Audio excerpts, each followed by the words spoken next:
Thanks so much for joining. I'm Martin Shkreli.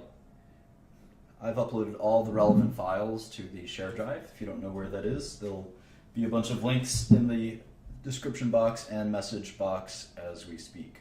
So anyway, let's get to it.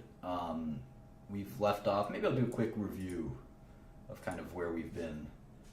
I just updated this thing, let's see. So I talked a little bit about my life and sort of where I came from and kind of the decisions that I've made in my personal kind of career. We talked about planning your career. We talked about teaching oneself, and actually went to my library and went through a few books. There's an unending number of books on Warren Buffett, which I would encourage you to read. Read all of them if you could. Snowball is the recent biography. I would certainly try to read that. My brother got me this for Christmas. I don't know, it was last year. I think it was last year. It's just the essays of Warren Buffett.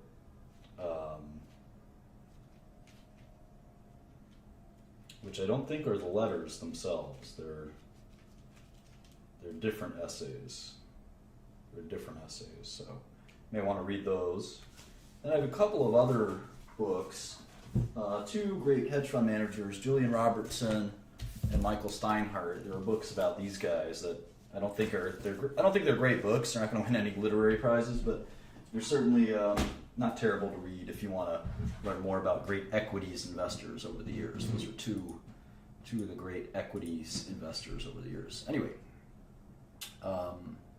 we've talked about a little bit about how to learn on your own, which is extremely important. We did a quick overview of equities. I actually wrote most of this, and I thought this was an interesting addition. I said that almost all corporate activity on the planet is done in the aim of creating equity value. It's done in the aim of creating equity value. And whether that's through increased stock value or dividends, most people work for this concept, all corporate activity at least. And that goes from all big, huge public companies like Walmart and Google, all the way down to sole proprietorships like your local Quickie Mart. And why do we use equities? Why are they useful? Well, they allow for rapid business expansion because you can sell new equity, and equity is portable. It's very efficient. You can list, trade, and sell equity quickly, as opposed to partnership interests or other forms of splitting a company up. Of course, new equity is dilutive to the old equity owners, but it does provide cash when you sell new equity. We've been through this a million times, the sort of 6 things I look at for any equity. We talked a little bit about the financial statements and enterprise value concept, which I encourage you to understand. We talked about accounting and some important concepts of accounting. We dove deep into the balance sheet and income statement. We started to do the cash flow statement. We'll do more and more of that. We've talked about discount rates. We've talked about discounting cash flow. I did this sort of John is an NFL quarterback example that's often in textbooks. We talked a little bit about bonds. I'll talk about bond equity parity someday.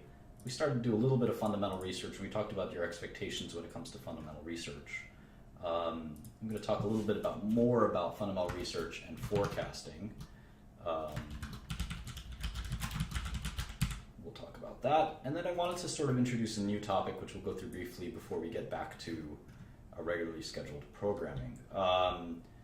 It's a sort of a new section, and I'll be doing these here and there, and we're going to call it markets and portfolios. And this is really a different concept from kind of what we've been learning. So I want to briefly go through kind of markets and portfolios. And the simplest thing to understand is that stocks are traded on stock exchanges. And stock exchanges are very distinct things, and in the US we have several stock exchanges like the NASDAQ and the New York Stock Exchange. But in the US, all of our exchanges are kind of sufficiently electronic and computerized that there is no real distinction between any of them that's practical and relevant. One thing that's very basic that's important to understand is this concept that for every buyer there must be a seller. You can't just sell the stock into the market. There has to be a corresponding buyer. And a trade, that's called a trade when there's a seller and a buyer. A buyer who's bidding agrees with the seller on a price who is asking for a price. And so let's look at some of the trading basics. I copied and pasted this from Bloomberg, and you can see that if you look carefully here, you can see that there are all these bid prices. And the best bid is the guy who will buy the stock if someone wants to sell at the market price. The current bid is 200.55, and he's willing to buy 7,700 shares. That's what that 77 means.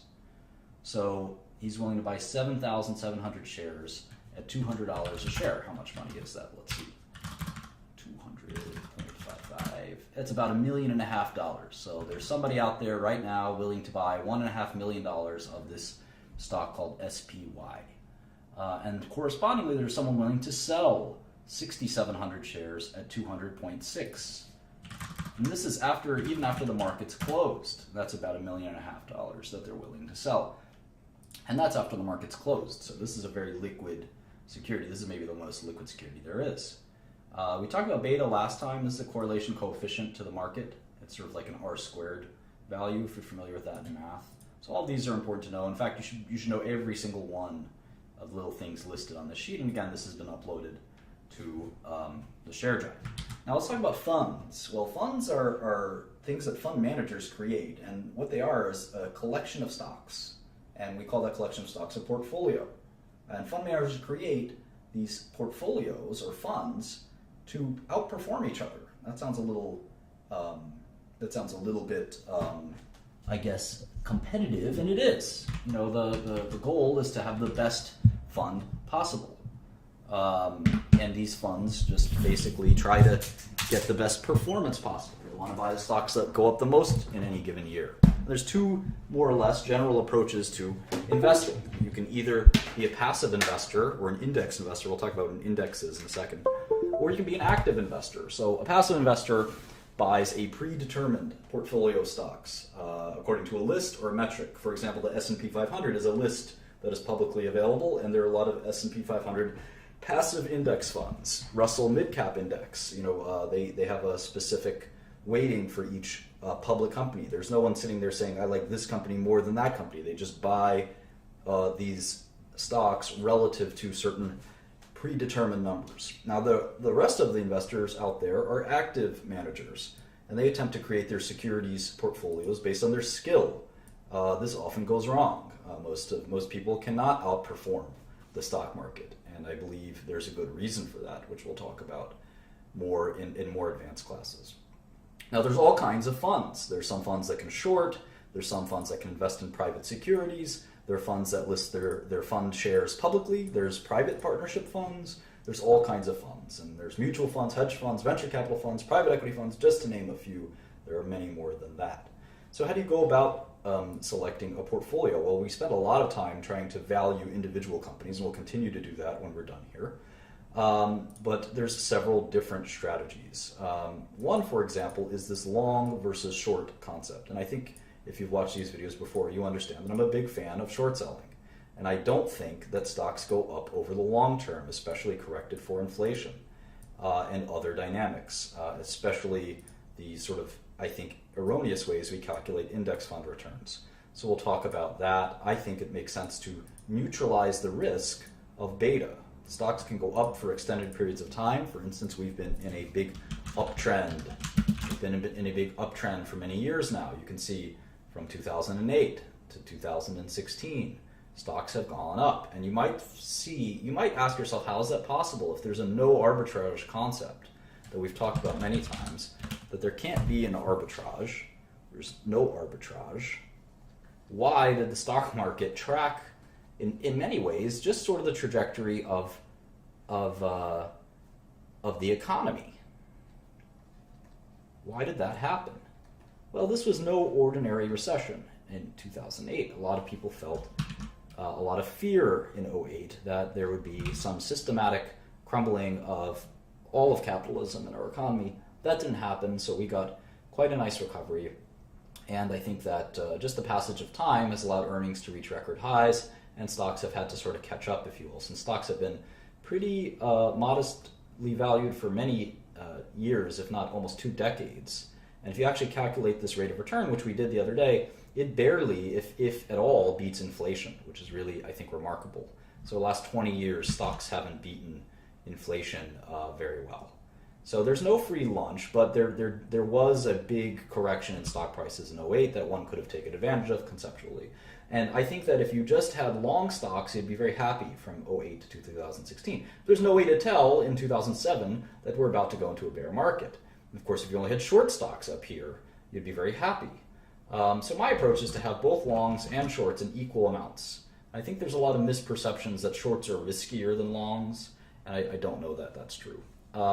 So other portfolio managers, well, it's certainly depending on the kind of fund you have. If you have a mutual fund, you can't even short stocks most of the time. If you have a hedge fund, you can short stocks, but a lot of hedge funds don't even do that. And certainly venture capital funds don't have any publicly traded stocks, nor do private equity funds. So a lot of these are very different based on the kind of fund you have. The universe you select on, that's the list of securities that we'll focus on. We're doing tech, global public tech companies for our purposes, but there's certainly different kinds of things you do: market cap focused, style focused, geography focused, and we're doing a sector focused, a very sector focused universe as of right now.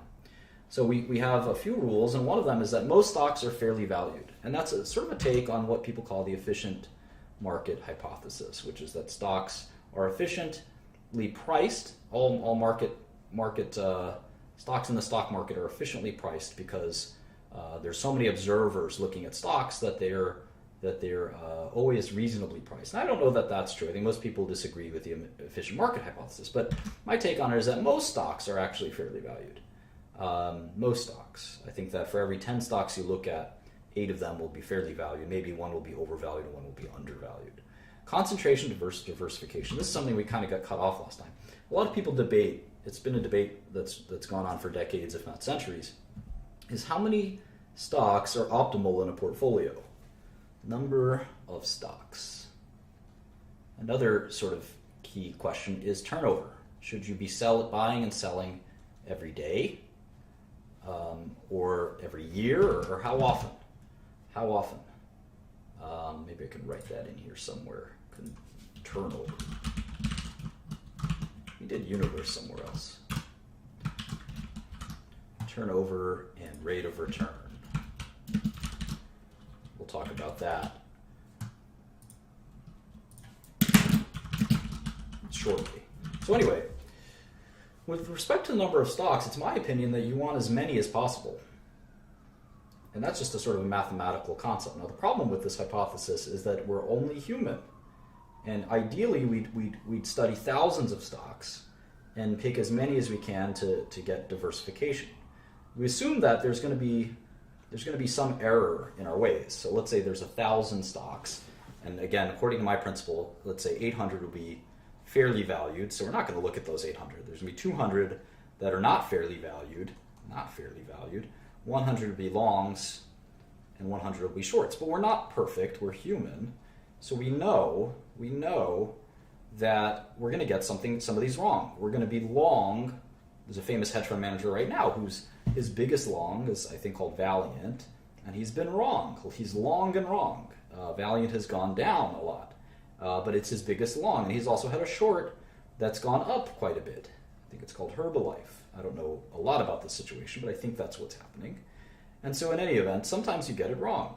And so there's some percentage chance that you will get it wrong.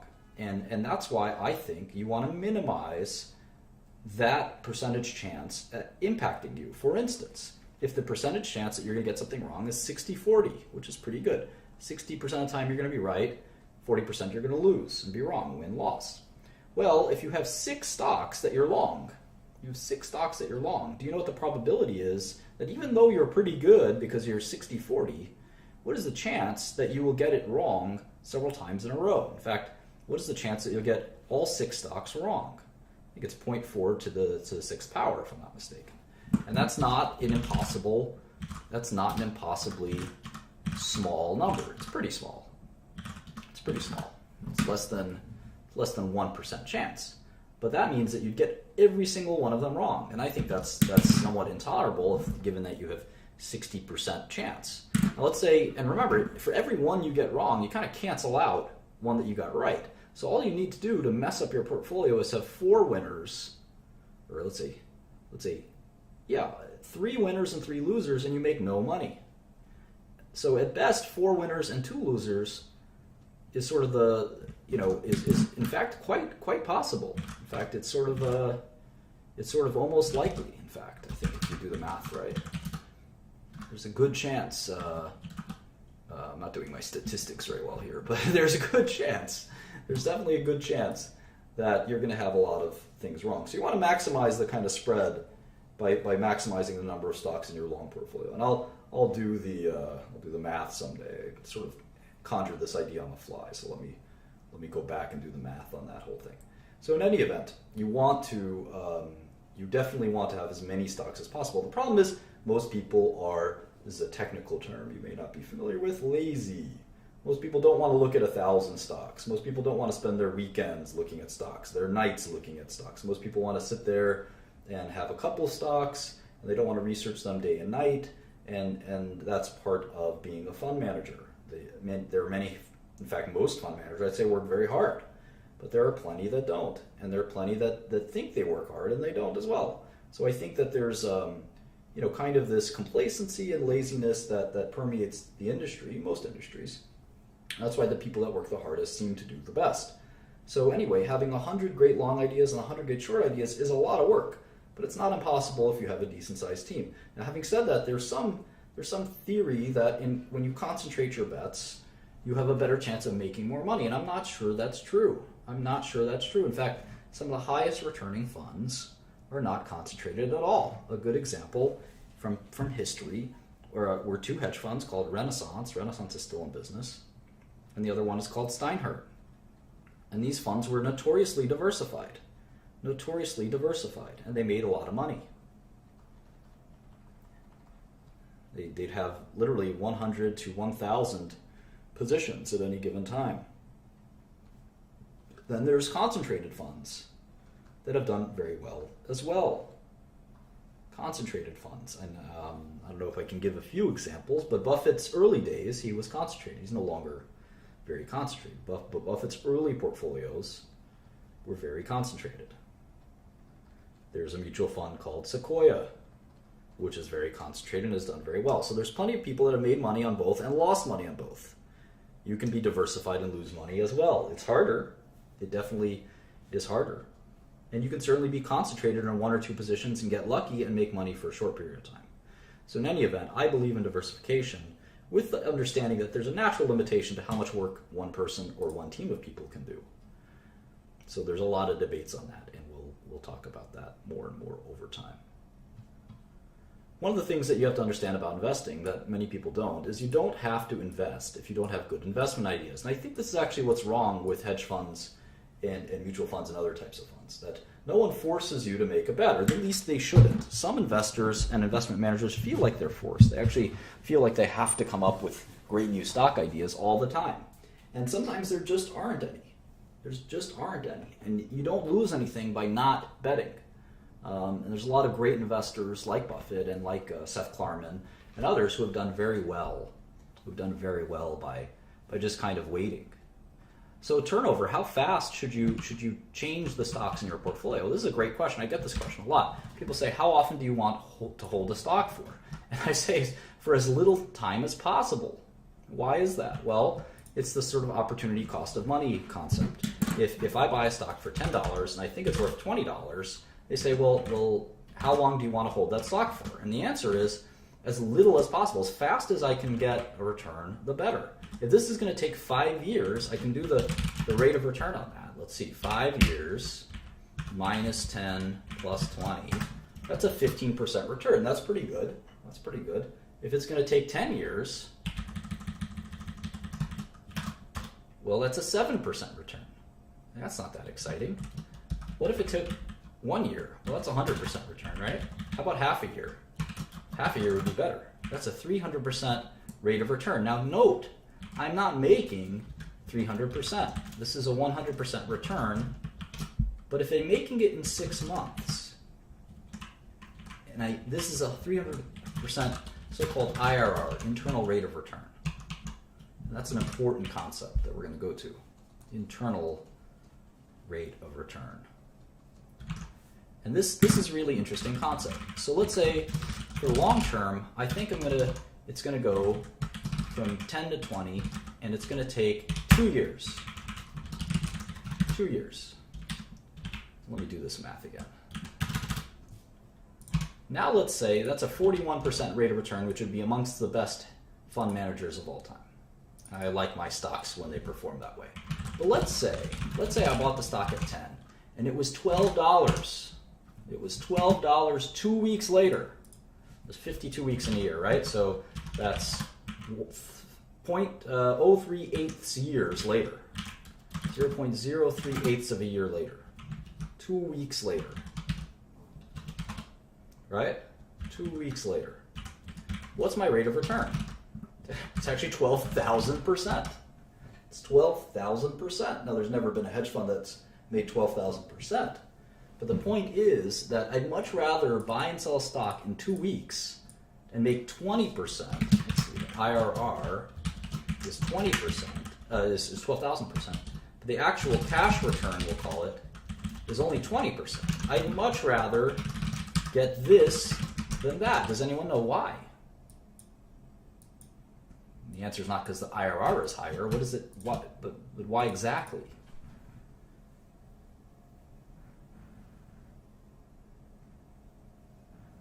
And there is no great method for this. Some of it is, I think, pretty random. It's hard to know if a stock's going to go up in 2 weeks or 2 years. Sometimes you'll get most of the bang for the buck in a few months. It's a time value of money. I can always take my $12, I say this is millions of dollars. I took $10 and made it $10 million and made it $12 million. Well, now I can take that $12 million and find a new opportunity, potentially one similar to this one. And I'll be plenty happy with the rate of return I made. Now, I may say I don't have any other opportunities. I'm going to hold on to this one. There's a lot of ways to think about it. And there's no easy answer. But again, as time approaches zero, it's very hard to know that you're getting anything but randomness.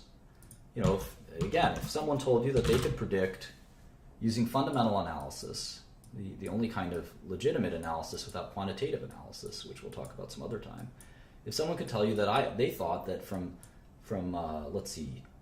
2 o'clock to 3 o'clock that the stock market would go down, I'd tell you that they were crazy. But that would be really fast, right? That wouldn't even be 2 weeks. That would be like 1 hour. So if you could consistently do that, even if the return is 1%, you would make such a fortune. It'd be crazy. And there are some people who are okay at this. They don't get it right 100% of the time, but maybe they get it 55% of the time. I'm not that kind of person. In fact, I'm not sure I believe in that. So there's very much randomness from the hour to hour. Maybe if you don't believe that, how about every 15 minutes? Do you really think the market moves in a predictable way every 15 minutes? Maybe if you have Renaissance's supercomputer and you know that people are buying or selling at any given point, maybe, but I doubt it. But as time goes to infinity, you can really understand that companies like Coke, this is 20, 30 years. Coke stock has gone up quite a lot. As time stretches over long periods of time, maybe it is easier to understand whether a stock will go up or down.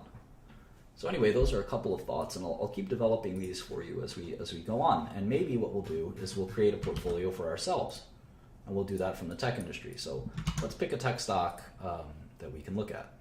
How about Microsoft? What's Microsoft's stock price? That's the first. There's 6 things that I look at, right? The first thing is the stock price. So it's $51. 51.03. All right, let's make a new file. Always do the same method. It's good to have some repeatability in your methods. 5103. Go to my favorite website, SEC's website. SEC. Here it is. I'm going to type in Microsoft's ticker, MSFT. There's the latest 10 Qs right here. It's interesting. They have a off fiscal year. So the Q4 is not the December quarter for Microsoft. Very interesting. Well, anyway, here's their balance sheet. You can see immediately they have this mountain of cash. Let's see, investing class, Microsoft. All right.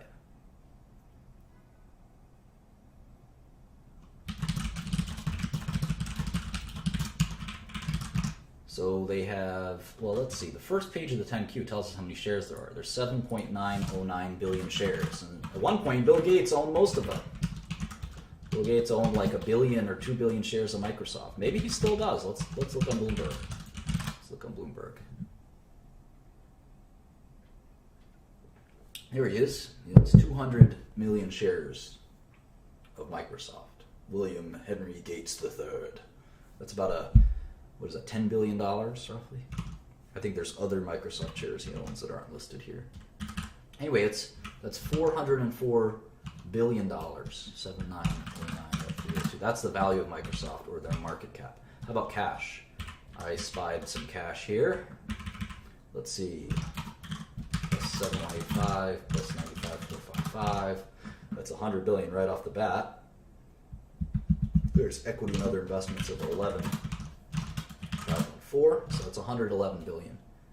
111 billion. How about debt? There's a bunch of debt. 4679. Securities lending payable. They must be short some stocks. That's pretty cool. I was one of the only people that ever disclosed securities lending payable, because most companies don't use their cash to short stocks. I'm a big believer that companies have to use their cash for investments, but that's a long, long, long story. All right. So the enterprise value is smaller than the market cap, which means they have net cash. Net cash is what, like 70 billion? So they have enough cash right now to go buy a bunch of companies, maybe like Yahoo. I think there's a lot of people thinking Microsoft would buy Yahoo, which I think would be probably a good idea. Q415. All right, so we're going to link the Microsoft model on our tech page here. We're going to multiply this by 7909. Gives the market cap.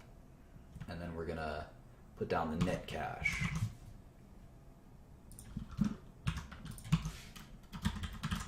So you can see that adjusting for cash, the difference between Microsoft and Apple isn't that big.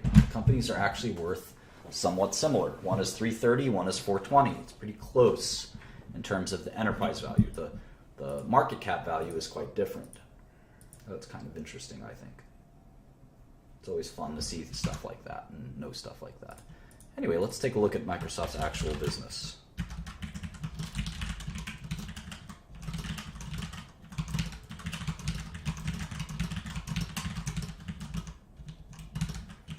Set up our model like we usually do. This only takes a GIF, and then we have it forever, which is always nice. So let's see, here's the income statement. You can see their quarterly revenue of 23.7 billion is smaller than most of the companies we've looked at. It's pretty similar to what IBM's, if I recall correctly. Or IBM had a little more. That's pretty similar to IBM's, 22 billion. Microsoft has much higher margins, as you'll see soon. All right. So I want to be careful here because it says three months ended December 31st, 2015. So I'm actually just going to put down 12, 31, 15, even though I know it's not this quarter. Maybe it's this quarter. Let's guess. 796, 9872. The gross margin, the gross profit. Let's see what the gross margin is.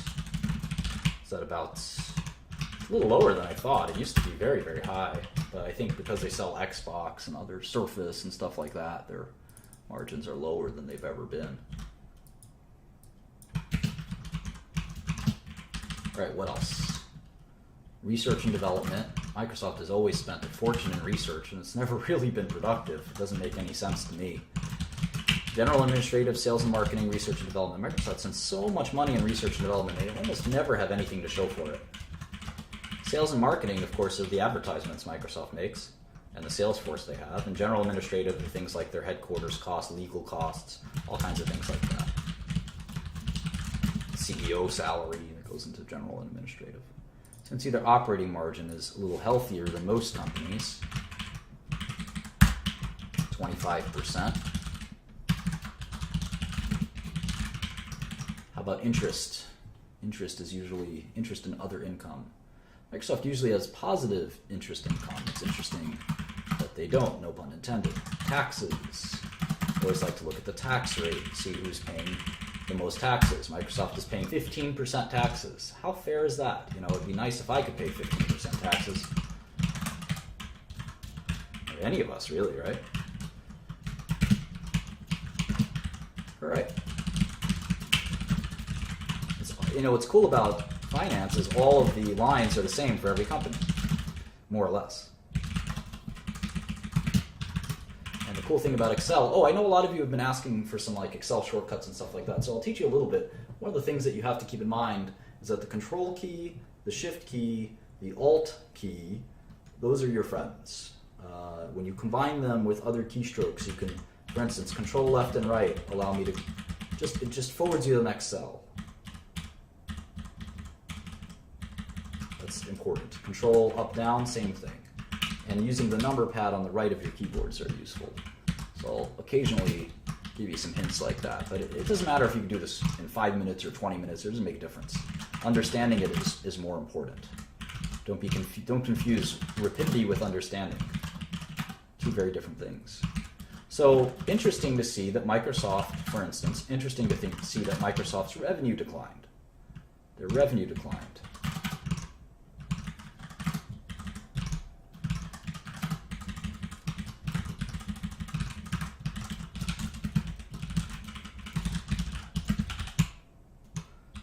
Yeah, this will be its own video uploaded to the site.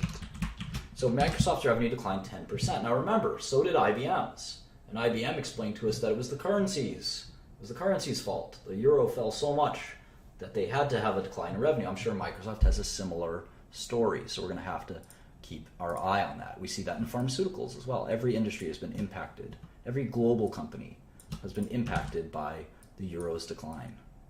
So keep that in mind.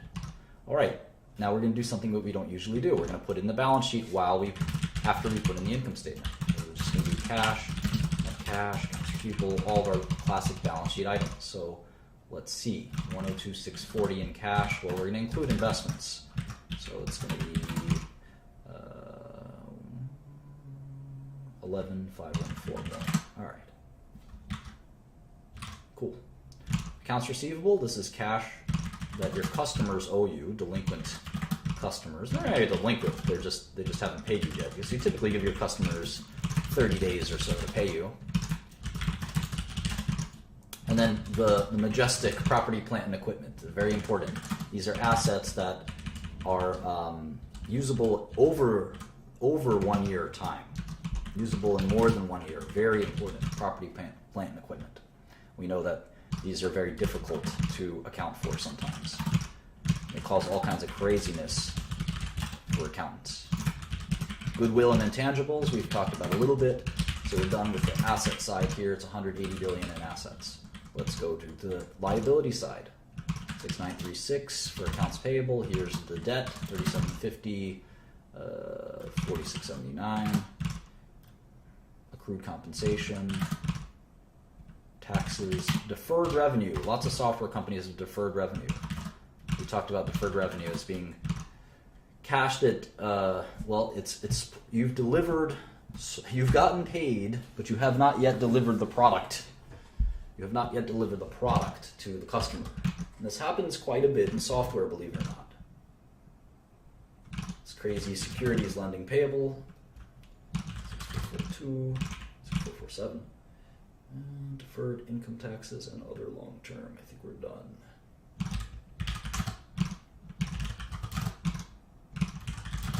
Let's see if this equals $180 billion. Yes, it does.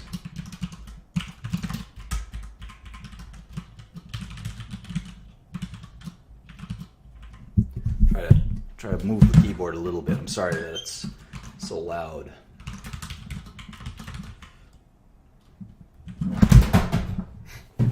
Maybe I put it on my lap, that might help.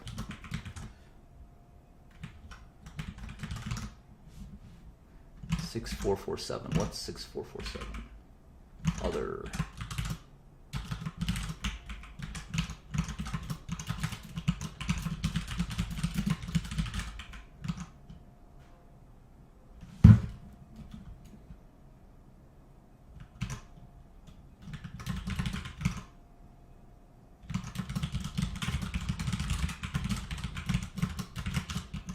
So net cash is going to be our definition of cash minus their definition and our definition of debt. So you have 69 billion in cash.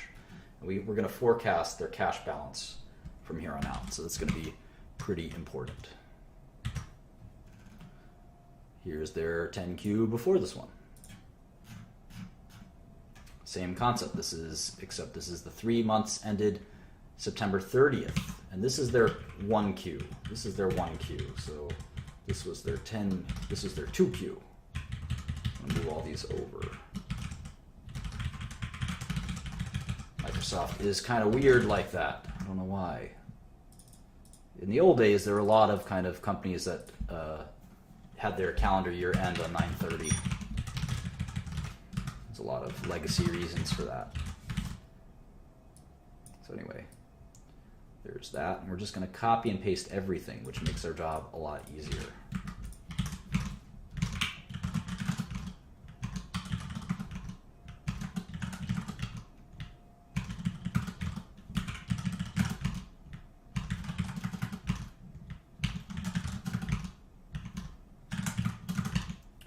This is very easy to just plug in once you have all the formulas.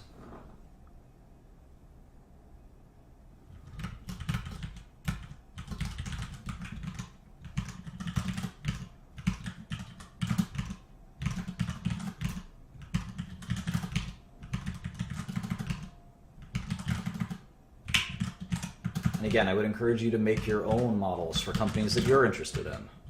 And you feel free to send them to me, and I'll tell you if you did something right or wrong, or if you have any questions. I'd be happy to look at them. I love looking at financial statements. It's my favorite thing.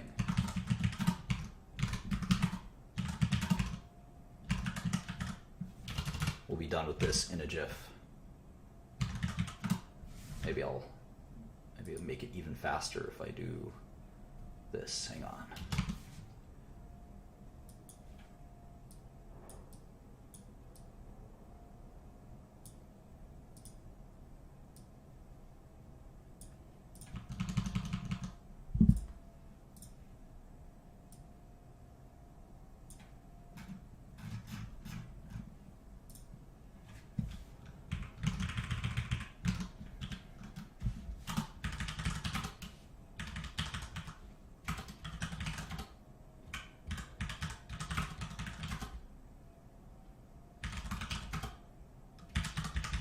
And like I said, you really get a feel for the business when you do it like this. You really get a great feel for the business that you wouldn't get if you just looked at a Bloomberg or Yahoo Finance, which would give you the shortcut. And you can't really use those shortcuts for other reasons, so we'll talk about that.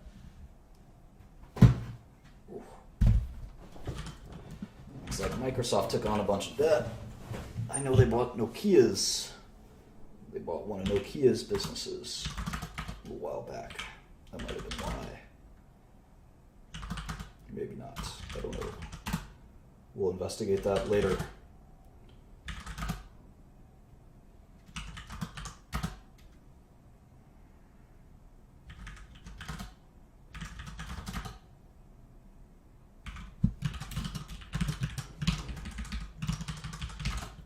All right, the balance sheet balances well. Now, interesting thing about the cash flow statement.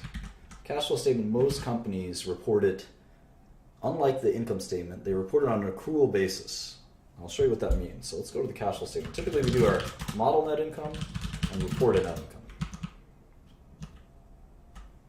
So we're going to go up to model net income, which is 4 billion in this case. On the cash flow statement, it will tell us what they thought the net income was. In this case, it's exactly the same. It's 4620. Now we're going to do all the so-called add-backs. So-called add-backs that we went over last time that kind of transform net income to another number. In this case, they actually got 8 billion, almost double. 8.6 billion in cash generated from operations. Crazy, huh?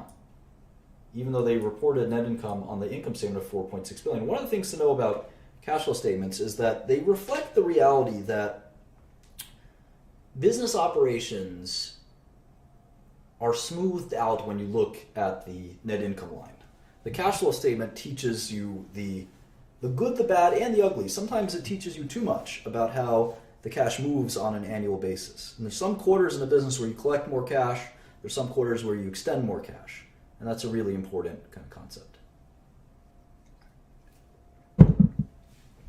All right. So DNA is normally the biggest adjustment. Another one is stock-based compensation. And then you can see here that they have this big swing in accounts receivable. They collected $6 billion of accounts receivable. That seems very unusual to me.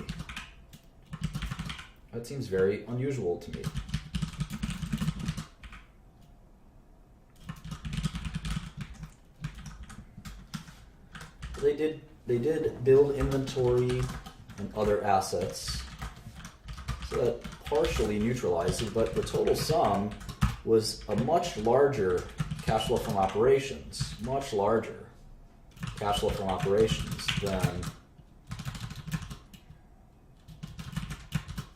than their net income.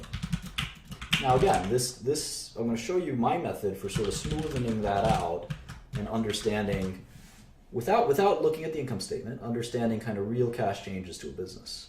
And I'll show you what I mean by this whole 6-month accrual thing. And this will be, if you're anything like me, this will be the bane of your existence for building models. All of this is very easy, only except with the sole exception of this part.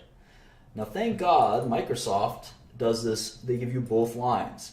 Most companies only give you the 6 months ended, so you actually have to sit there and subtract it out yourself. So thank God Microsoft is kind to us and lets us see the cash flow statement on a quarterly basis. Not every company does that. I have to say, I really appreciate you guys watching. This is one of my favorite things to do. You give me a good reason to do it. I've been on a little bit of a break from work, and this is a ton of fun for me. So now you can see cash flow is greater than net income 2 quarters in a row. 2 quarters in a row. And why is this important? Well, the average net income for these 2 quarters is $4.8 billion. The average net income for these 2 quarters, for average free cash or cash flow from operations for these 2 quarters, is $7 billion. That's a big difference. Once again, it's $4.8 billion average net income for 2 quarters, half a year, and here it's $7 billion. Well, if you told me you were going to make $28 billion in a year, $7 billion times 4, that's one number. If you told me it was $4.8 billion a year, that's a totally different number. And look at the valuation differences. The payback period, or the earnings multiple, is 12 times for one of them, and it's 17 times for another. I mean, if you told me I'd get my money back in 12 years or 17 years, I definitely would rather get it back in 12 years. And that's what Microsoft provides for you if you believe this number instead of this number. And which one's the true number? Well, that's the point of finance, is we're trying to find a good forecast. And this is the past. The past and the future aren't necessarily the same. So we have more work to do. We have a lot more work to do. Let's keep doing it. Microsoft's actually got a very good investor relations website, by the way. So let's see, here's 8K. Can't believe Microsoft tried to get into phones. It's pretty embarrassing. I think it was Steve Ballmer's fault. All right, here's the Q4, which their Q4 ends in, is the June quarter, so it ends in June, July, August, last day of August. Does that make sense? No. It ends in June, June 30th. So it's April, May, and June. That's their Q4. Pretty funky. All right, so let's do the math here. And you can see how easy it is when you have it side by side, and how easy it is.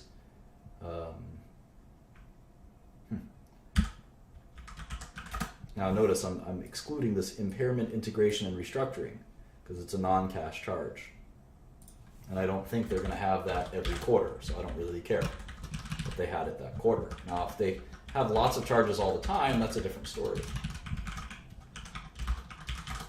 Let's do last year.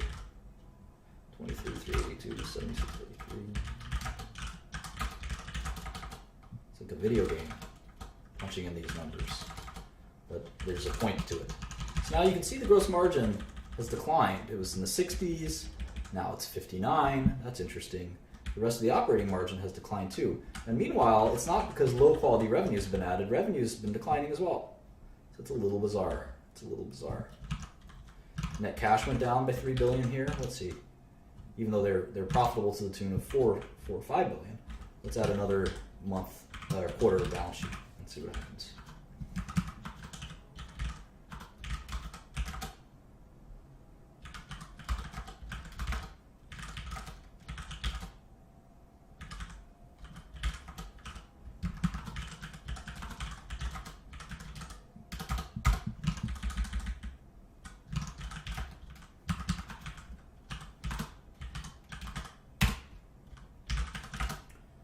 See, the debt has gone up by about 10 billion.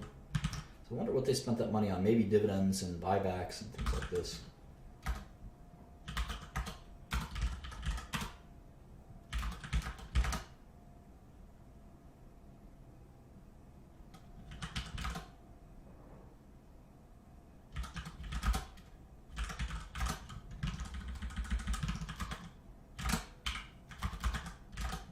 All right, that balance sheet balances quite well.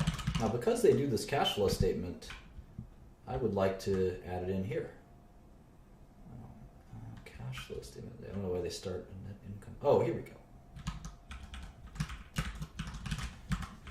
All right, so their reported net income is minus 31.95. So let's see, goodwill and asset impairments. That's the first line. Impairments. So we're going to reconcile that. Minus 31.95. That's going to be most of it. Or no, 70. Reported net income. Minus 31.95. 74.98. 14.93 depreciation. SBC.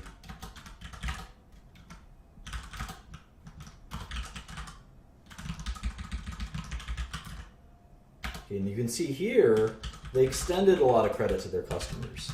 So it looks like the end of their fiscal year, they extend a lot of credit, or at least, or maybe there's no trend to it. It just goes up and down. Here they collected all their receivables. Here they extended. Here they collected. So necessarily no rhyme or reason. Sometimes things are just random. You can't tell for sure when your customers will pay you and when they won't, unless you have my team. All right. So here's the third quarter in a row where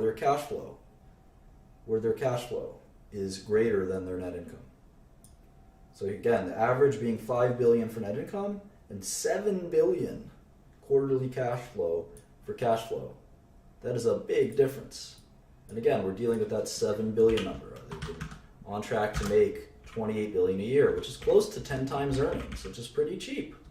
That's pretty cheap. Even though Microsoft is thought to be kind of a laggard in many ways, that is a very cheap relative to some of the other companies we've looked at. Although look at Apple. Apple's 8 times. Let's do this. 28 billion is what we think 2016 earnings are. And without even building a model, let's assume that it declines by 1%. So, according to this, pound for pound, Apple's the cheapest, Microsoft's the second cheapest, and IBM's the third cheapest. But that doesn't mean they're the most attractive in that order. We don't know if Apple's earnings will fall off a cliff. A lot of people think they will. We don't know if IBM's earnings will fall off a cliff. They certainly haven't been doing a good job, and we don't know anything about Microsoft because we just started to look at it.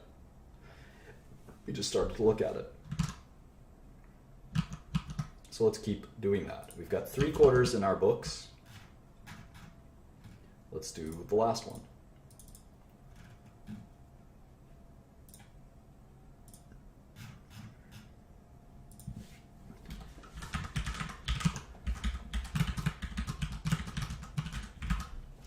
Sometimes you don't know everything about a business from your personal experience with it unless you're in the software industry. Even if you are, it's not easy to know what a company, how they're really making their money all the time. So I would throw away any thoughts you have about Microsoft when you do this. You have to be completely objective. And that's hard for a lot of people. They say, ew, Microsoft. No, you can't think that way. It's not a beauty contest. It's about bargains. You're trying to get the best bargain, not the best company. If you wanted the best company, you have to pay the highest price, and that may not be a bargain. You may be overpaying. You still may be getting a bargain. It's not really clear. But, you know, it's not about a beauty contest. We're not movie critics. We're bargain hunters. And that's one of the... If someone asks me what the number one thing people don't understand in finance, it's that. We're not trying to make a good or bad kind of rating. We're trying to make, are we getting our money's worth rating? It's just a very different analysis oftentimes, especially in companies like this. In pharma and biotech, it's a little more complicated, but certainly in this kind of, it still applies, don't mind you. But it's extremely important for companies like this. Good versus bad is not the calculation we're making. We're weighing exactly what is this. It's like 50 different diamonds. There's definitely one better diamond than the other. But we're trying to figure out which diamond is the best bargain we can buy for the cheapest price.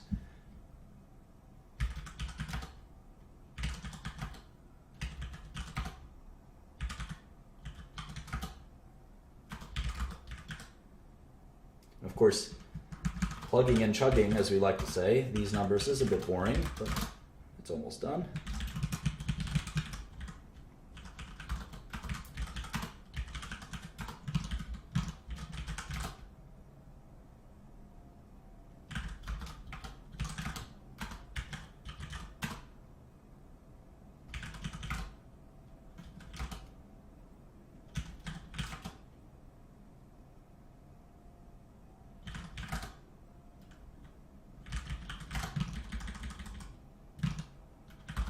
All right.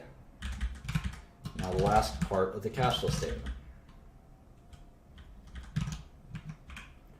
The model said 5 billion. They said it's a little less. They said 5.2. They say 5 exactly. No impairments this quarter. The DNA, all this stuff looks pretty normal. Not a lot of swings. I will say their accounts receivable swing more than I've ever seen any other company swing. I wonder why that is. There we go. And here, look at this. Massively larger cash flow from operations.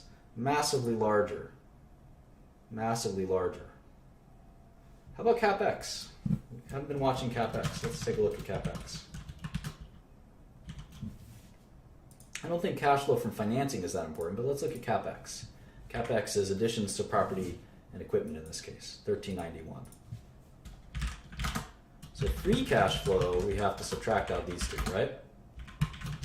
That's one of the reasons why cash flow is larger than net income. Could be because of CapEx. You don't think a software company is having a lot of CapEx. I mean, after all, they don't have any equipment to make the software. I mean, come on. Software. Let's also look for acquisitions. Acquisitions. That's another interesting thing to watch. Acquisitions and buybacks. So for acquisitions, they had 162 million. And here for buybacks,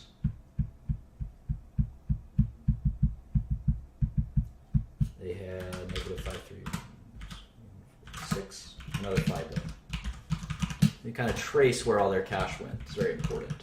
Let's go back to the other cash flow statement just to see what their CapEx was.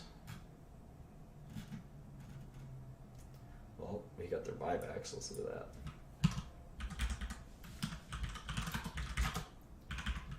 that. Acquisitions, 626. How about CapEx? 1781. All right, so now it's starting to look a little closer. Even though this quarter was still 3 billion more than this quarter was actually below. Free cash flow is below net income. Let's look at this one. I'm going to show you my method for kind of smoothing these things out. It's not that complicated. You can even probably guess what it is.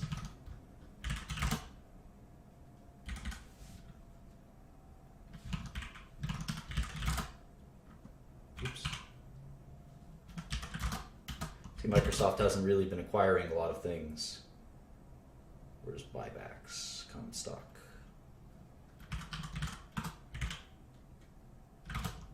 There's also dividends.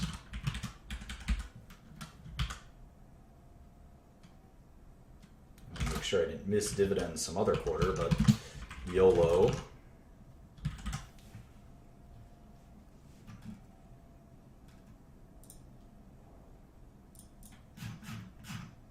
And here's the last one.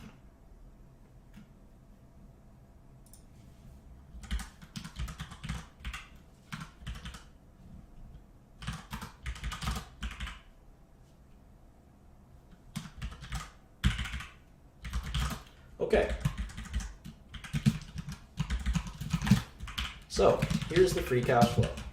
What I'd like to do is sum it on a trailing basis. That's my advanced method here.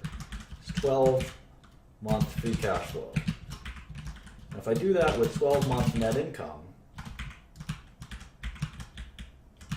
I can kind of see which one is which one is higher than the other. In this case, you can see it's about 4 billion higher. It's about 4 billion higher. So which one is the real number? Well, it's hard to tell. It's probably free cash flow. It's probably free cash flow. So let's assume in our forecasting that they're not going to make 28 billion. They're going to make 24 billion. So now Microsoft is, at least by an earnings ratio perspective, the most quote-unquote expensive company. But it could have the highest growth potential. Who knows? We haven't looked at the business yet. I mean, if taking a look at their last 4 quarters, they haven't been growing very much. But now again, that might be due to the euro. We're not sure.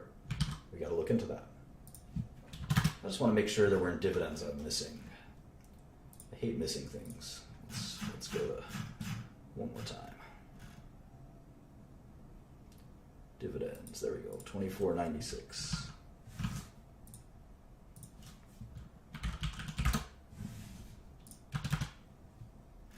One more.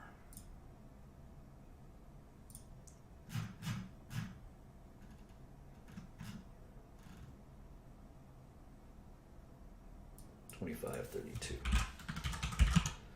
Okay, so we can see that Microsoft's been kind of struggling with their revenue growth, but let's go to their website. MSFT used to be their website. I guess it's not anymore for their investor relations. But if we go here, it's always somewhere on the bottom. There it is, investor relations. Microsoft.com/investor.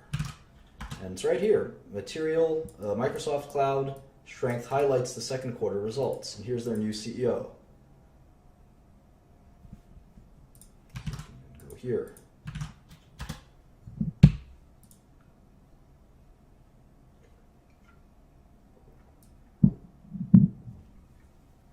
They had non-GAAP revenue that was higher than GAAP revenue. That's kind of bizarre, isn't it? So we're going to make some GAAP adjustments. And that could also, by the way, be sometimes the difference between net income and cash flow. Let's see if we can look into some of their growth. Businesses everywhere are using the Microsoft Cloud as their digital platform to drive their ambitious transformation agendas, says Satya Nadella. Now, where have we heard that before, class? Businesses everywhere are using the blank cloud as their digital platform to drive their ambitious transformation agendas. Who's smart? Who can tell us? Who can tell us where we've heard that before?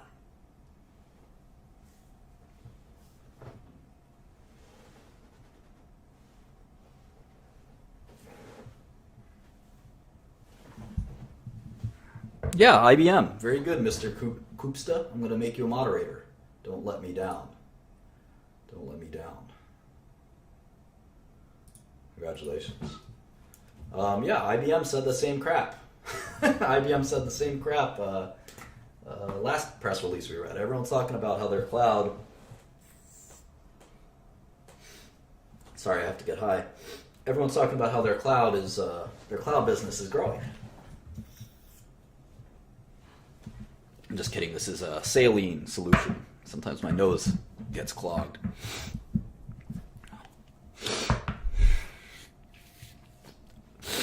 You can always email me at Shkreli. It's shkrelimartin@gmail.com.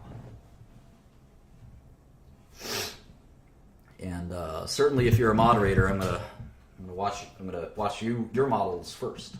Anyway, so yeah, everyone's talking about how the cloud is the only way they're growing. But the problem is, if you are not growing, and that number, last I checked, I don't need glasses, it's negative. So don't give me that BS. Businesses everywhere are using Microsoft Cloud as their digital platform to drive their ambitious transformation agendas. Man, if one of my executives said, look at this great thing that we're doing that drives business agendas. We went from 26 billion to 24 billion. Bruh, come on, bruh. How about an apology? All right. Now here's, of course, where they blame it. They blame it on the currency. So let's see what their revenue would have grown without the currency change. Here it is. Let's say it would have grown 3%. Percent change year over year, non-GAAP constant currency. We have to make 2 or 3 different adjustments to it. As reported versus non-GAAP, and then we have to make a currency transformation. It's a lot of headaches, but you know what? I believe them. You don't always believe them. Local currencies year over year plus 3%. Now IBM, 3% growth isn't anything to write home about, but it's growth, at least. It's growth. Now IBM was giving us the same spiel, but even after adjusting for currencies, they shrank by 2%. And if we've learned anything, we know that even a couple percentage points changes value by a lot. Minus 3% of maturity makes IBM a lot less attractive than minus 1, for instance. So there's a lot of things little things like that make a difference.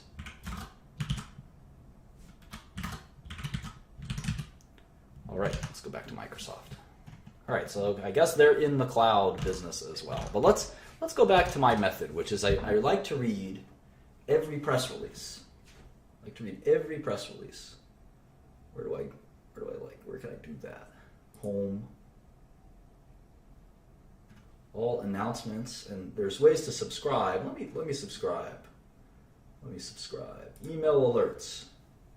I want all releases, all SEC filings, all events and webcasts. Huh? All right, here's the alerts if you want alerts. Martin Shkreli Martin at gmail.com 30160. There we go. All right, let's go back. So I want all press releases. They're making it a little harder than most. Usually you can just click press releases.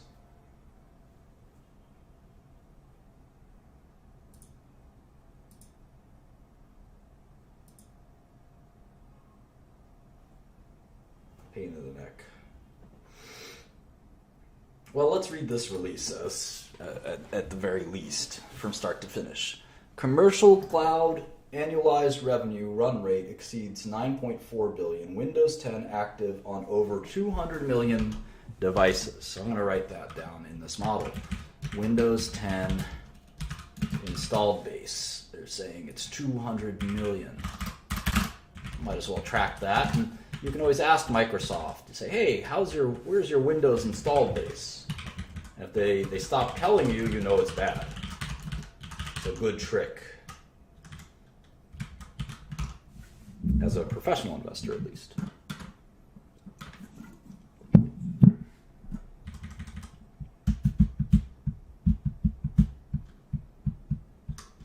We delivered double-digit operating income growth.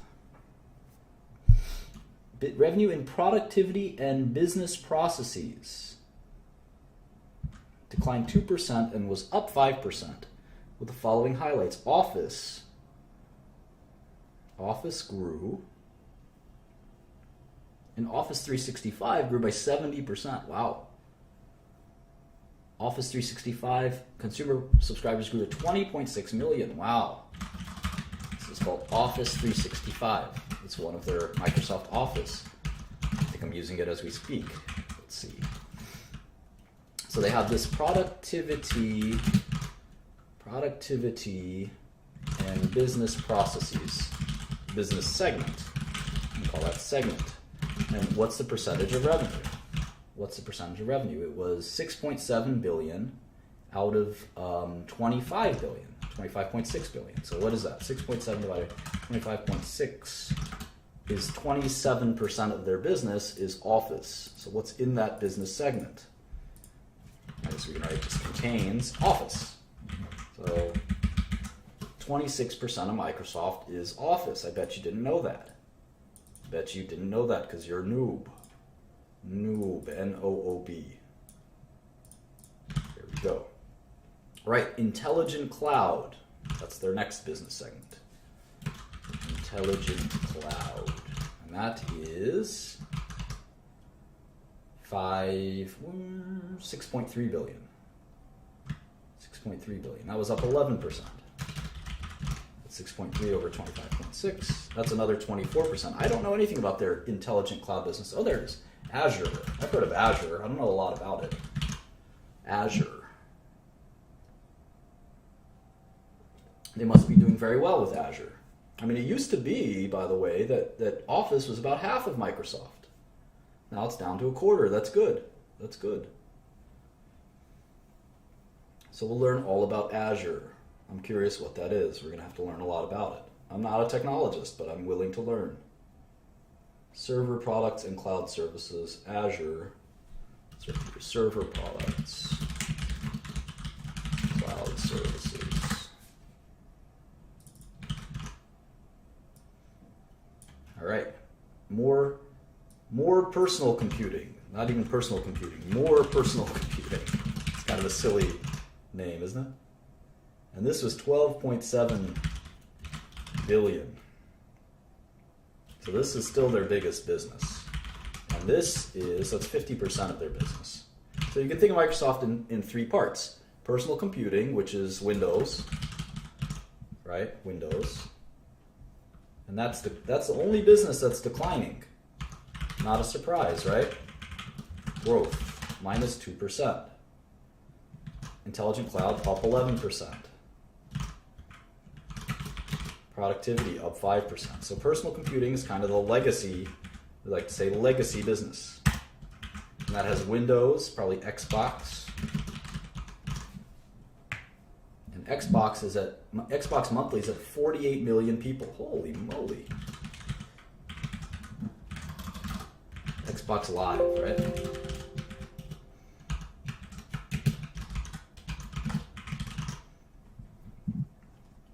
Search. So that's Bing, I'm guessing. Windows 10, probably. Phone revenue, down 50%. I think they stopped selling phones. Surface? Who has a Surface?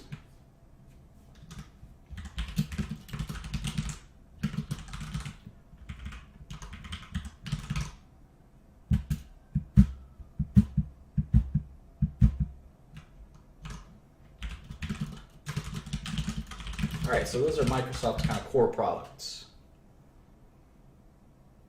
And we might as well write their competition down, just so we kind of know. This is always a great thing to keep track of, but why not? So I don't know who competes with Azure. What is Azure? Let's see. Azure. Microsoft Azure. It's a cloud computing platform and services. Open, flexible, enterprise-grade cloud computing platform.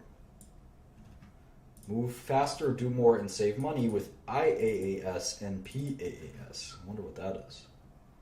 All right, let's just look at the Wikipedia.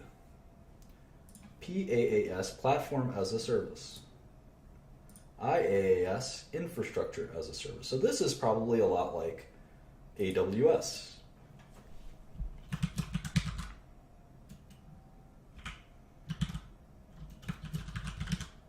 Office is competing with, I think, Google Spreadsheets, Open Office. Oh, what's Microsoft Dynamics? Let's see. It's a CRM? Oh, cool. I didn't know Microsoft had a CRM. So that's competing with Oracle, right? Oracle and SAP. Cool. And certainly their competitor for personal computing is Apple, certainly Sony with PlayStation, who else with phones? Samsung, right? A few competitors. Cool. So now we're gonna what we've historically done is just track revenue, and I think we want to go a step further. We want to actually track the segments. Here it is. Productivity, which is Office, Cloud, and PC. We actually want to start tracking these too.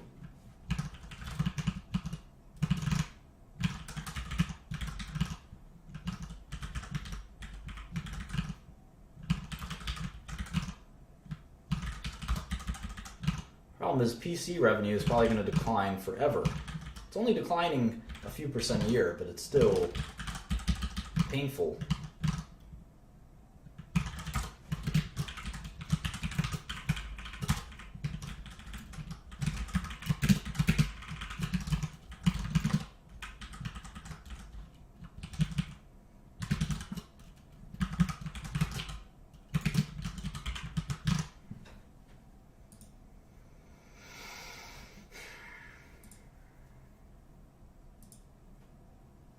So we can kind of forecast based on each segment. So instead of forecasting off of revenue, we can actually just do like this, equals sum, like that, and we can, I'll show you kind of what the game plan is in a second.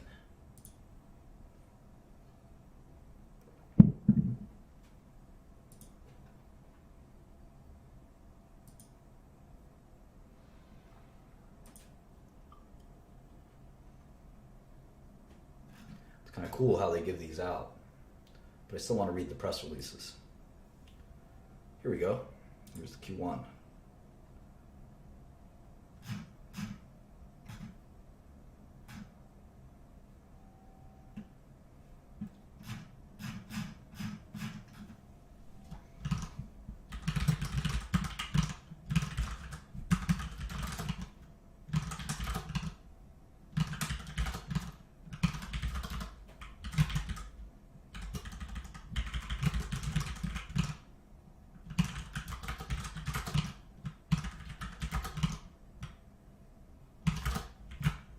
I remember what I said about reading a year of press releases and putting all the information there. I want to see what the local currency was this quarter. It's always interesting to see the quotes. We are making strong progress, of course, across each of our three ambitions by delivering innovation, people, and love. What? First of all, there's some typos here. Innovation, people, and love? Are you serious? Is this the same Microsoft? Is this the same Microsoft?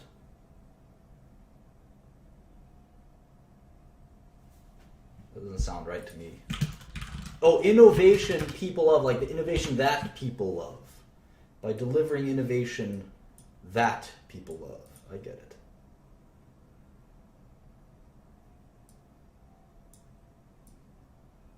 Customer excitement for new devices, Windows 10, Office 365, and Azure is increasing as we bring together the best Microsoft experiences to empower people and achieve more. Okay. So let's see, up 4, up 14. Wow, look at that. Look at that. Revenue in more personal computing declined 13%. 13% in constant currency. Wow, that's terrible. Anytime something's declining by 13%, I'm going to make a note of that. Minus 13% constant currency. Wow. What a terrible quarter. PCs are going to just drag on Windows revenue is just going to drag. Let's see, 39 million Xbox Live users that quarter. They really go from 39 to 48? That sounds like unrealistic. Maybe because of the Christmas season. That's bizarre. Office 365, 18 million users. How about Windows 10?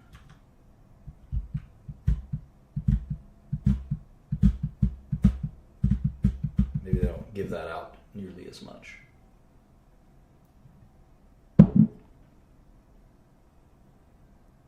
Yeah, I don't see Windows ever kind of growing again, right? That's in a permanent decline, Windows. Here it is again, down. Oh, they used to have different segments. Look at that. They changed their segments. Changed everything. Phone hardware revenue. Look at this. Segment information, devices and consumer. Huh. And this gives us a clue as to how big each of these businesses were. Look at this. Computing and gaming. Surface revenue increased to $1 billion. Huh. Xbox is about $1 billion a quarter as well. Here it is. This is their old segment revenue. Now they only disclose 3. Now they only disclose 3 revenue lines. Look at that. It's pretty interesting. I'm going to put those in here too.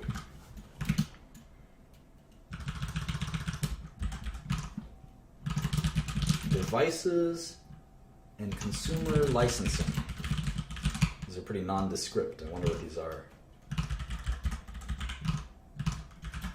You can see the huge decline. 34% decline. How about computing and gaming hardware? It's probably Xbox.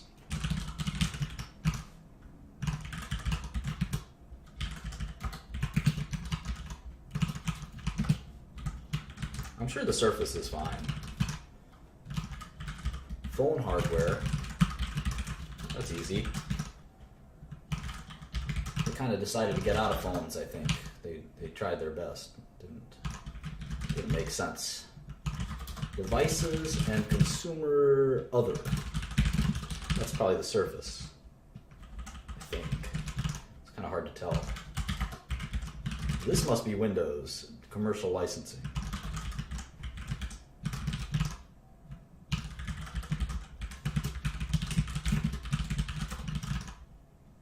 Commercial other.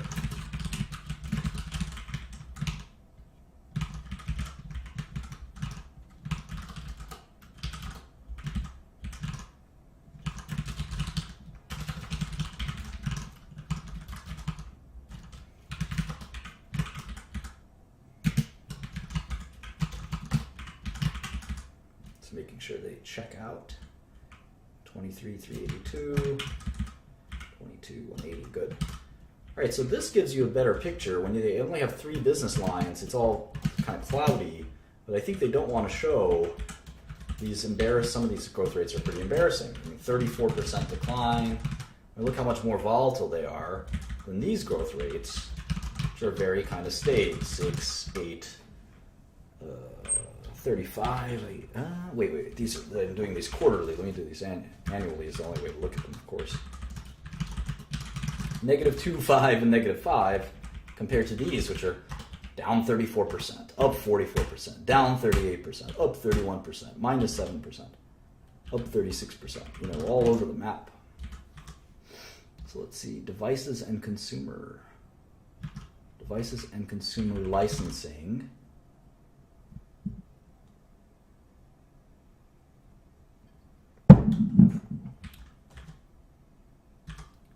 Commercial licensing is Office.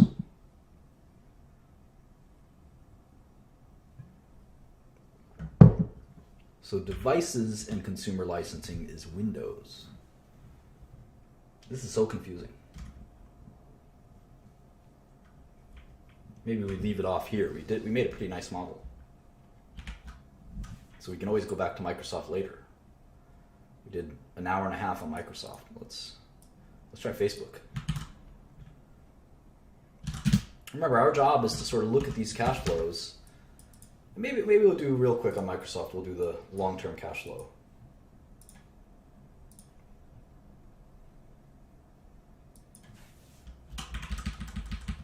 So let's see, margins, revenue, shares. Let's keep their tax rate at their kind of average tax rate for the last 4 quarters, which is 19%. 0 with respect to interest. Keep their margins. And let's see, maybe they're a little bit below their average, say 63%.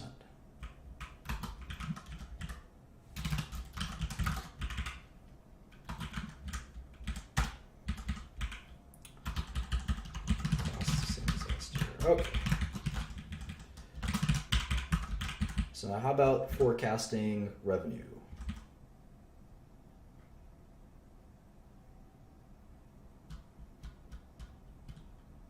It's not going to be easy. So this has been declining at 2%. This has been growing each at 5%. So revenue on constant currency is growing 3%. But however, how's the euro moved year over year? I think it's starting to flatten out. So let's try this. Let's try this times 0.01%. Now let's build out our annuals. Remember, the 4th quarter of 2016 happens in 6/30/2016.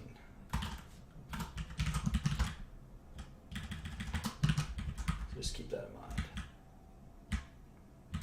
And these are necessarily kind of not too useful in terms of I wouldn't say they're not that helpful in terms of forecasting, but that's okay.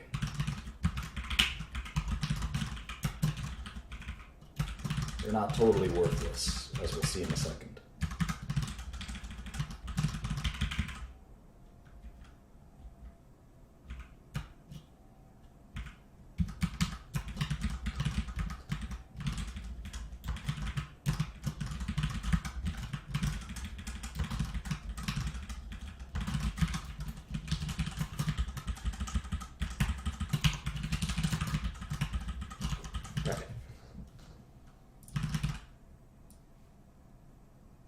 Let's pick a revenue growth rate for Microsoft. I mean, they seem more dynamic than other companies. I mean, Azure came out of nowhere to save the day, right?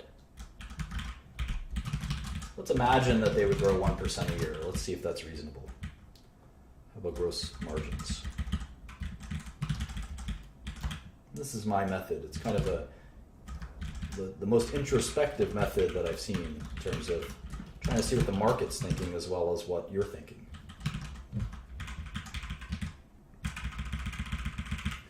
So margins of 63% in perpetuity seem aggressive. We talk about how margins reflect return on equity in metrics like this. Someday that's going to be a good lesson.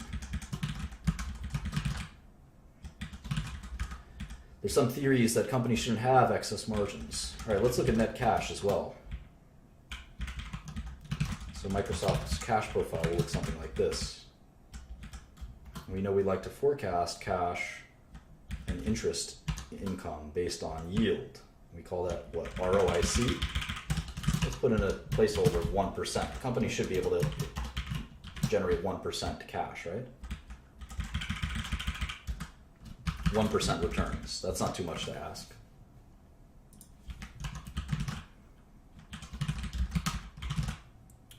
Taxes are going to leave at 19%. Let's make it 20%.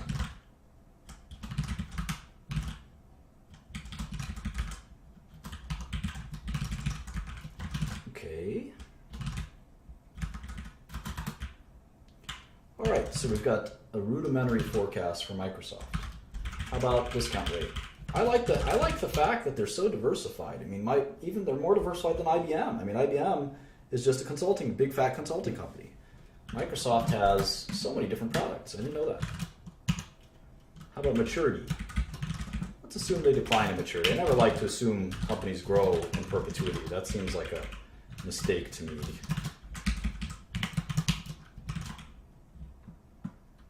The new CEO of Microsoft seems really good. I'm going to be racist and just call him the Indian guy. Probably is not a good way to think of him, but all right.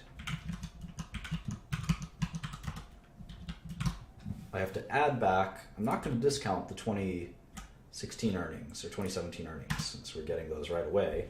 It's a bug in Excel. And then the cash itself, Satya.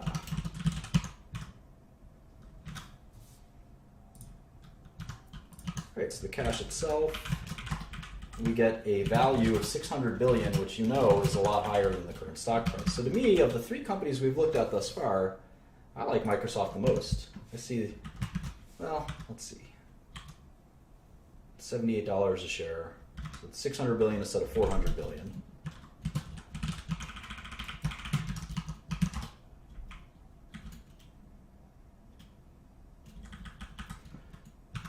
So $78 instead of $51, that's a pretty good, it's 50% above where it's trading at. So both Microsoft and IBM seem like pretty good opportunities, even with pretty conservative estimates. But they're also in some ways somewhat fairly valued. That's a big discount, 55%, but I don't really know what the future may bring. Most of these tech giants inevitably crumble. If they started to crumble, we could do the kind of reverse. This is what would have to happen. They'd have to drop 1% a year virtually in perpetuity at a discount rate of just 4%, which is for a tech company, even though they're diverse, is a little bit outlandishly low. They're only generating 1% return, and we know they do a little better than that, just to the sheer number of buybacks and things they do. So in some ways, Microsoft is fairly valued if they never grow again or shrink a little bit. If they grow a little bit, it doesn't take much. 3% a year would be more than enough. Then the stock could be a double. So it's all about, do you think Microsoft can grow? And the fact that they have this albatross with Windows, although Windows isn't as big as it looks, it's not 50%. I think that Windows is less than that, but it's declining faster than the group. So anyway, there's a lot of little things that we have to look at there. I've been wondering about Facebook, so maybe let's do Facebook for the next half hour. Let's do it for half an hour and see what we learn, if anything.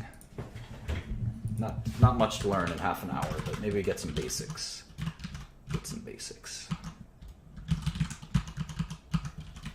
One share of Facebook is $105. Wow. I remember when that went public for like $30. It was a little while ago, to be fair.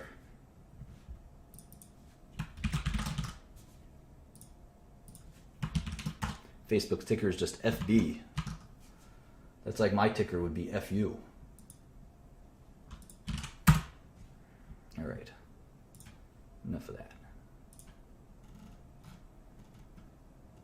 2.2 billion shares of Class A stock and 551 million shares of Class B stock.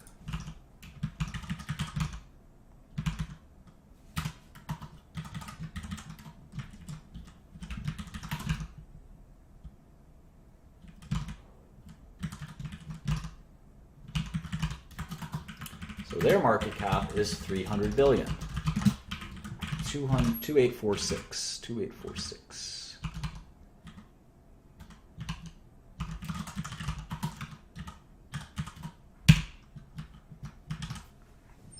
And you'll see something very interesting from Facebook. The filing whisperer, I like that. I do like my SEC filings. Looks like Facebook doesn't break out. All their whole annual statement is in one Form 10-K. I like that.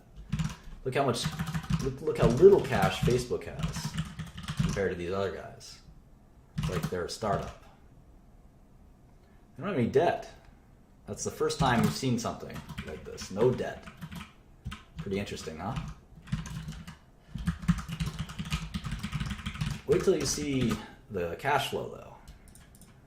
That'll really surprise you. So very little cash, very little, no debt, literally no debt.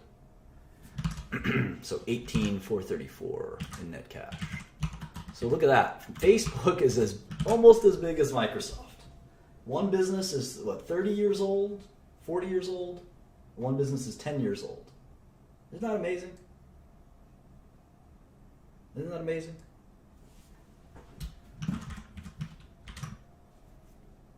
Literally breathtaking.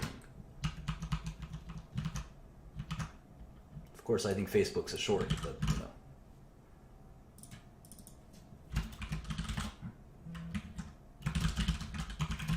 Well, it's up to them as to whether they want debt or not. I mean, Microsoft could have no debt too, but Facebook isn't a creative financial company. They just kind of focus on growth. Once you're an old company, you tend to take debt on because you have a reliable business. Facebook's not quite there yet. All right. Let's just look at the queue.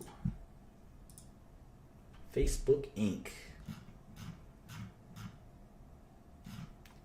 All right, you can see their revenue is a lot lower than what we're used to. I mean, Microsoft's revenue last quarter was $23 billion, right? Let's just go back. Get that right. About $23 billion, right? $24 billion. Look what Facebook's revenue last quarter was. Is this a joke? $4.5 billion? How could they be worth the same amount? Does anyone know? Who's the smart aleck that knows?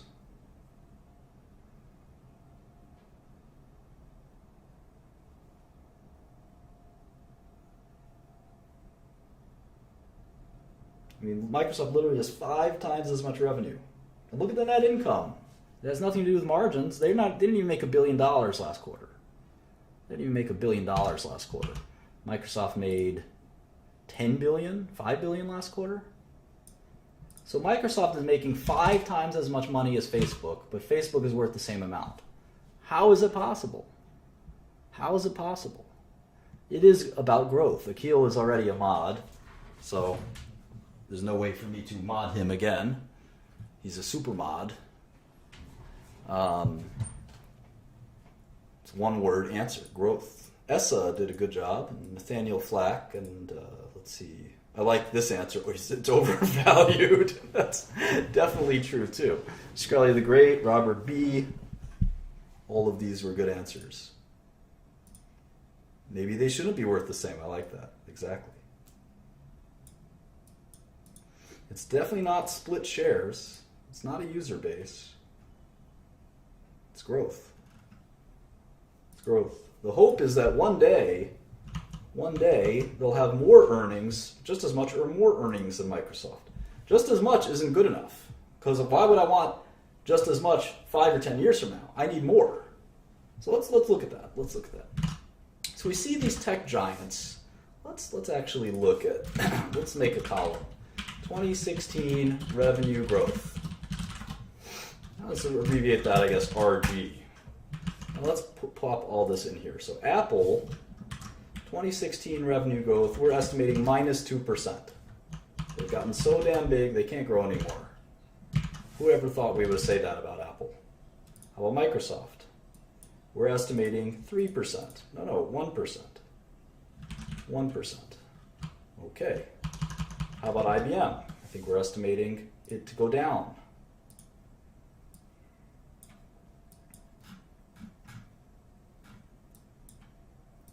-2. Or, nope. -1. Okay, so Facebook last quarter grew revenue by 30%? Something like that? Quite a bit. Quite a bit. So the theory is that they haven't monetized their platform as much as they can, and they will someday. Let's look at revenue growth. They're growing revenue way more than anyone. 40% revenue growth.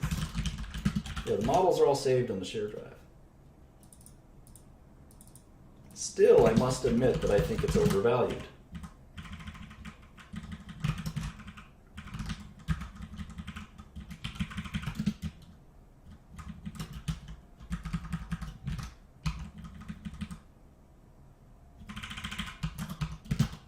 Let's look at COGS, gross profit, gross margin.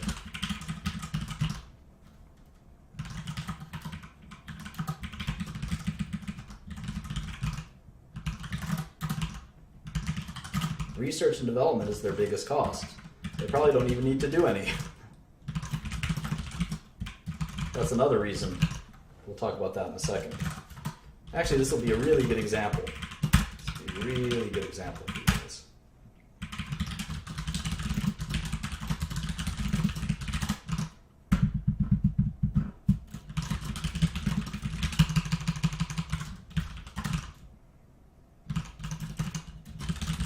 They also pay too much in taxes.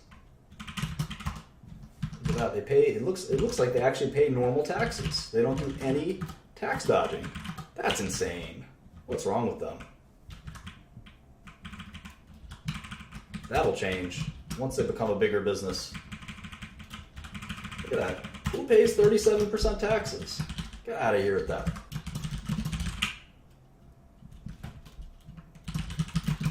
Gross margin is 84%. But they still can't believe they pay all that tax. Hasn't anyone told Mark Zuckerberg you don't need to pay taxes?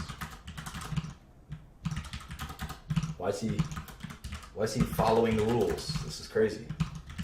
This is crazy.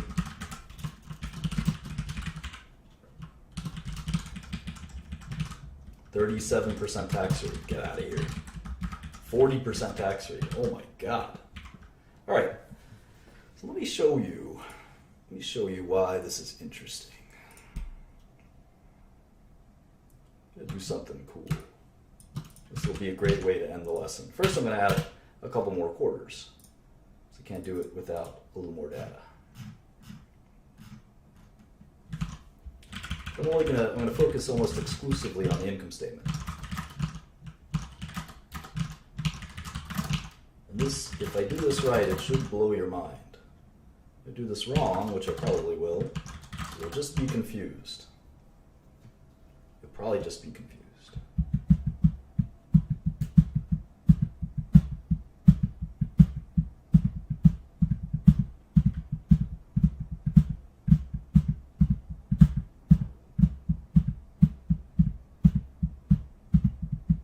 It's interesting though, a wrench thrown into my plans here.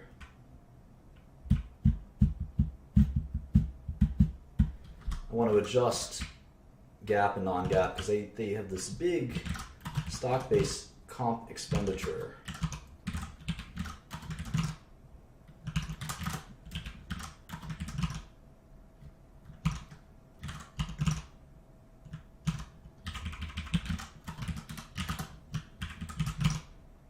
Earnings are a lot more than it looks. It's a little frustrating.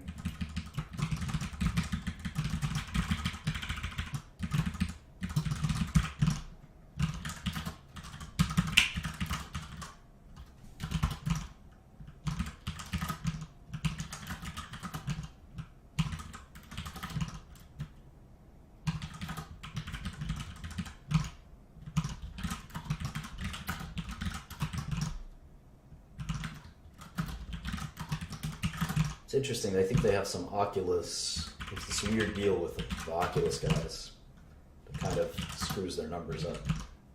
It's pretty fascinating.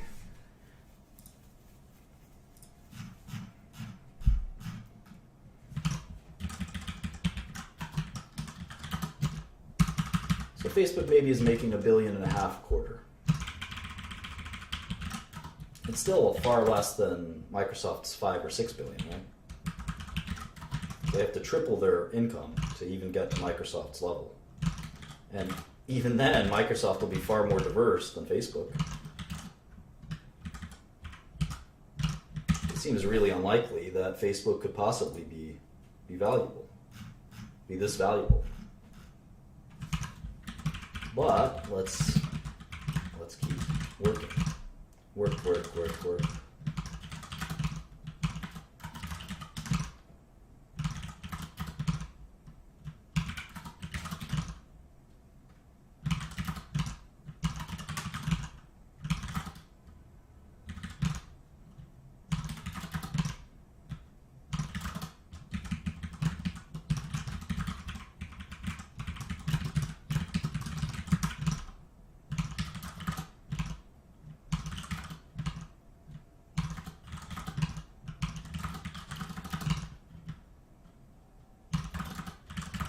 All right, so you can see the crazy revenue growth, right? 40%, 40%, 40%.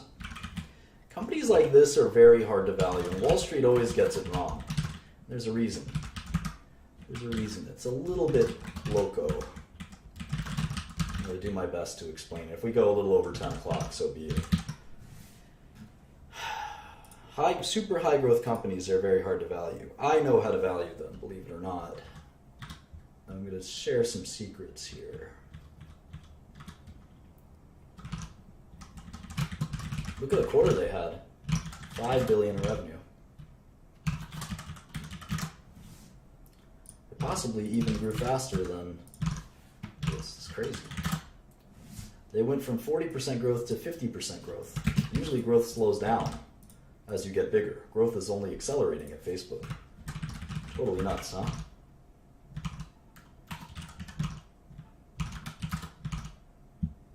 Oh, look at that. Their R&D... Oh, no, it's still there. It's still there. 18.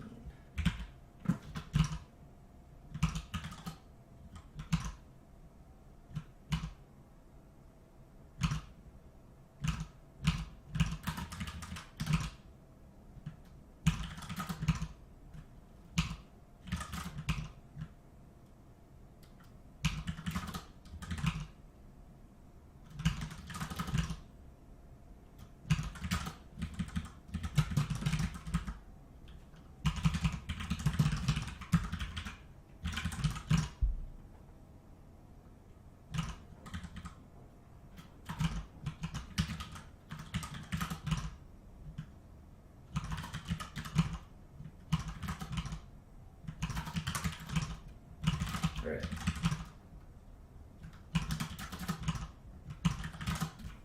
Okay, so now they're up to $2.3 billion in net income. So now they're only about half of Microsoft. They're growing 50% a year. So how the heck do we figure out a forecast here? It's actually remarkably different from any other way. And you can't just do a placeholder. You can't do a placeholder and say, yeah, it's about right. So if we do something like this, we say, all right, let's say they just grow 40% a year. That's a really inaccurate way. It's an extremely inaccurate way. And you should never even feel that comfortable doing it, but only when you're dealing with constant growth rates could you even feel remotely comfortable doing that. So we'll sort of do it like that for a second. But we'll see that if they continue growing at this pace, within a few quarters, they'll be sort of earning not quite $5 billion, but they'll be up to $4 billion. They'll be up to $4 billion. $4 billion a quarter. And if they cut down their research expenses, which they could probably do pretty easily, they could be as profitable as Microsoft. And all it would take is one more year of this level of growth. Right? So another 40% growth year.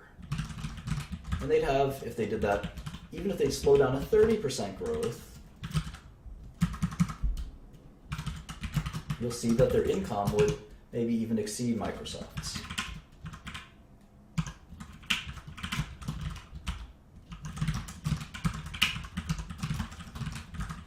But that's not how you value or watch growth companies like this. I'll show you how I would do it. It's quite different.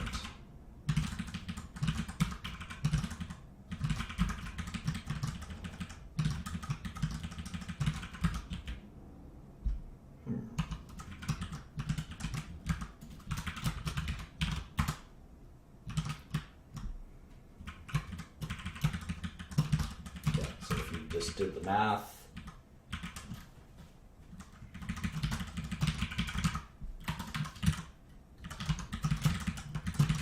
Yeah, they could have $23 billion in earnings in 2019, which is just as much as Microsoft. But that's also assuming they grow like a weed. And they seem to be growing like a weed. It doesn't seem like that'll stop. They have WhatsApp, they've got Oculus, they've got Facebook. And we're also assuming that they slow down too. And they could monetize their platform a lot more easily than maybe is suggested. So how the heck do we forecast revenue for a situation like this? It's very, very difficult. I actually think this is probably one of the least done and best, I wouldn't say best kept secrets on Wall Street, but it's at least my method isn't it's not well taught. So let me do that in a second. I have to use the restroom, so this might be an abridged version. But in essence, we have to sort of think about monetization of user bases. So what we want to know is, what is Facebook's user base and how much money are they making per user? And I don't think that's that hard to figure out. So what we'll do is we'll go to Facebook. Well, I won't go to my Facebook. Let's go to Facebook Investor Relations. Facebook Investor Relations. That's investor.facebook.com. Here it is.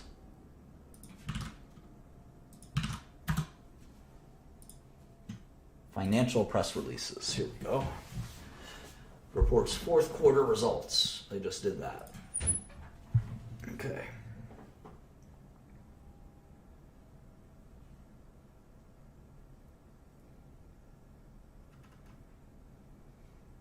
You can see all of their revenue is from advertising.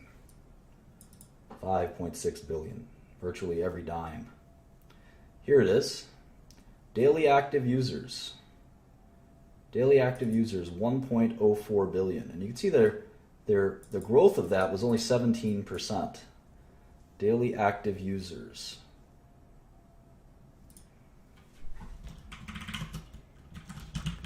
DAUs.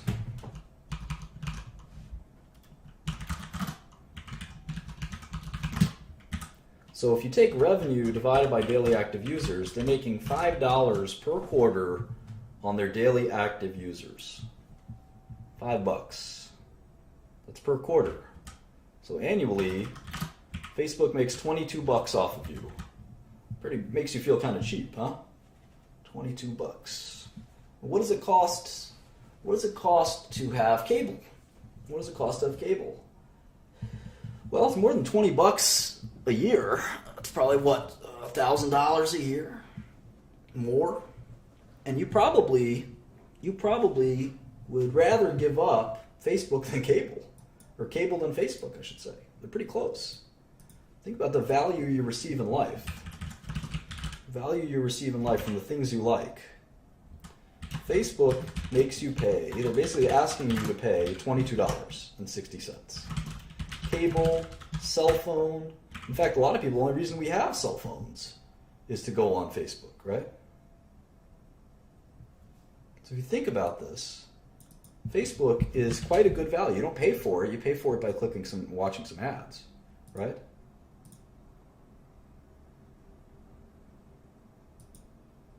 So cable's what, $100 a month, right? Is cable about $100 a month? So it's about $1,200 a year. Is that about right? Maybe more. What other things do we, what's your cell phone bill, roughly?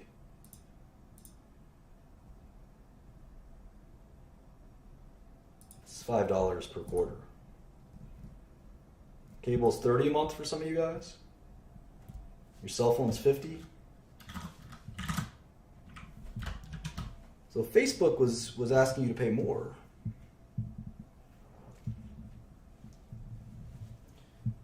And they just charged you through ads. I think they could probably get that pricing through. And we'll talk about this in a second. What's interesting is you can see that the growth in their users is less than their revenue growth. The revenue growth is 52%. The user growth is 17%. What does that mean? What does that mean? What can we infer from this?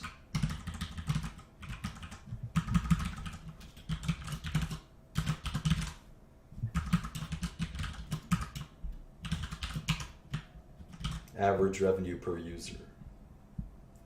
What does it mean?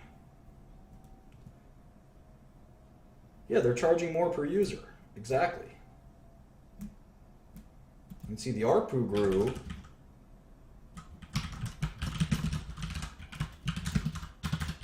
Average revenue per user grew.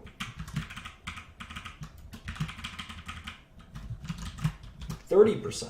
So the 52% of revenue, most of it was actually coming from price increases. In many ways. They're selling more ads per user. Showing more ads, charging more for ads, whatever it might be. Pricing power is very important in business. I'm probably the one person that can talk to you about that more than anyone. You always want to charge more to your customers if you can, all else being equal. And there's probably some limit on ARPU. There's no limit on users. Well, they have 1 billion of them at least. So they need to get more and more. They need to get better and better at getting more and more money out of users. Exactly. And we should always think about how much are we really willing to pay to Facebook? What's Netflix? What's Netflix per month? How much is it per month? $10 per month? Is that about right? $10 a month, Netflix?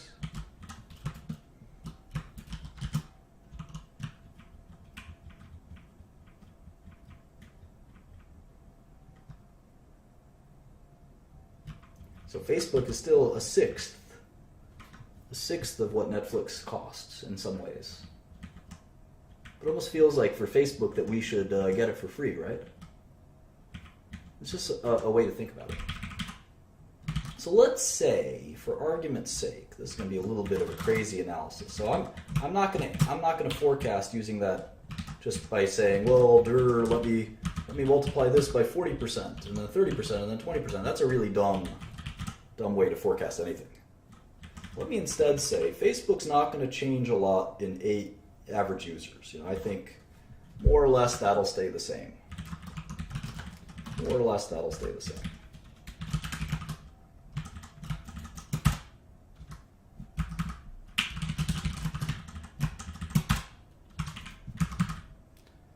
User growth will start to slow down.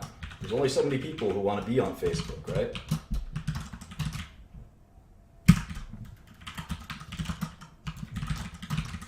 But the ARPU, the average revenue per user, let's say that works its way up to the same amount that Netflix charges us per year. Remember, this is per year.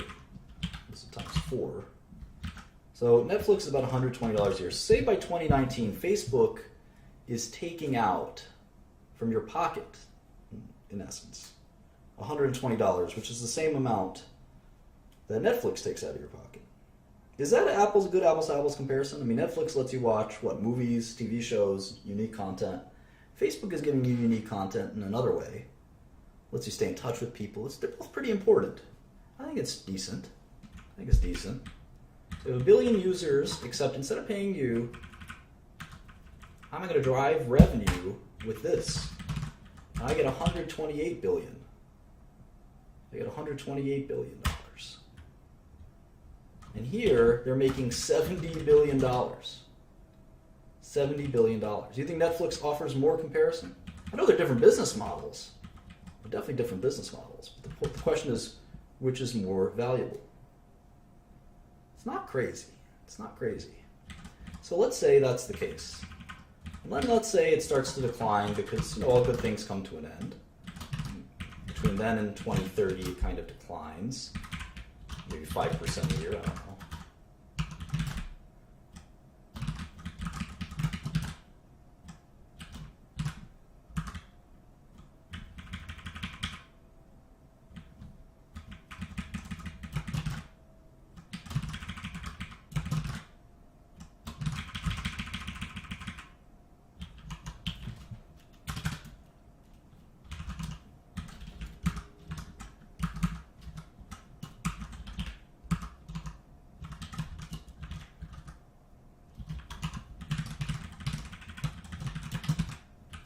I wonder what the net present value of this is.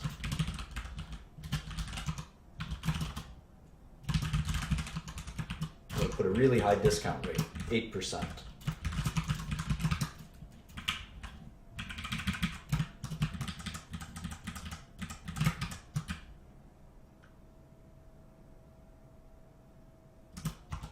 They're not going to charge users, but the point is they're monetizing the users.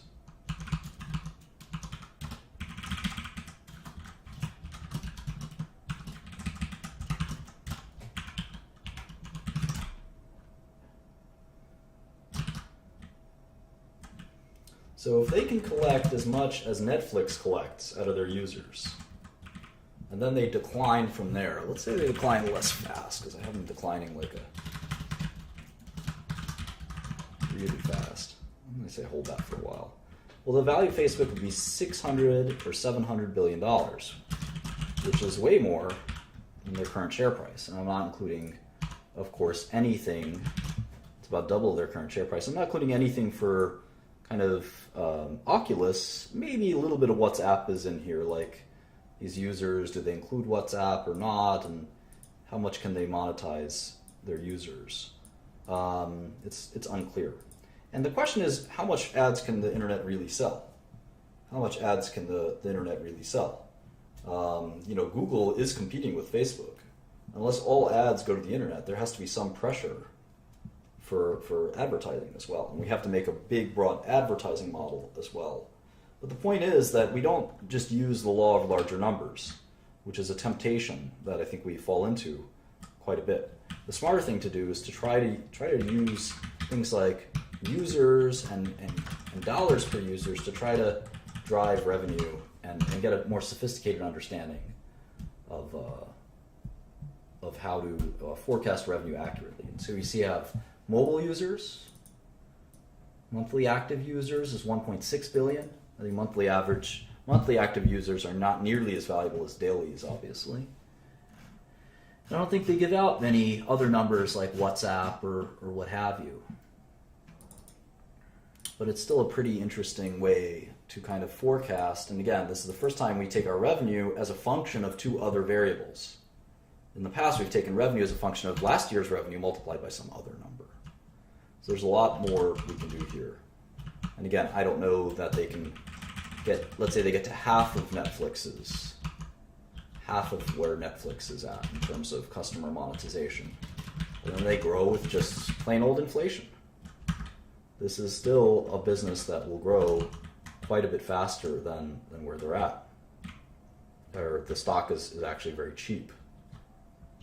So it's possible that Facebook is actually the cheapest stock of all, even though the EV to earnings is wildly higher. Look at the EV to earnings. The EV to earnings is 28 times. But if you look at 2017 earnings, it starts to look much more reasonable. It's only 19 times earnings. So Facebook might actually be the cheapest stock of them all. And revenue growth is not even close. It's 40% compared to 1%, 2% for these other guys. So it actually could be the cheapest stock of them all. I kind of like Facebook the most out of all of this. I like IBM, and Apple probably the least. So I like Microsoft and Facebook. I don't like Apple and IBM. But we'll do some stock picking later. We'll actually use some real money, and maybe we'll buy $10,000 worth of each of these or something like that, and see if our portfolio does okay. Anyway, I've had a long day. I've taught back-to-back classes for the last 5 hours or so with a break in between. So I'm going to call it a night. I hope you learned something, and I'll plan out a nice lesson plan for our next lesson. So thank you so much for joining me.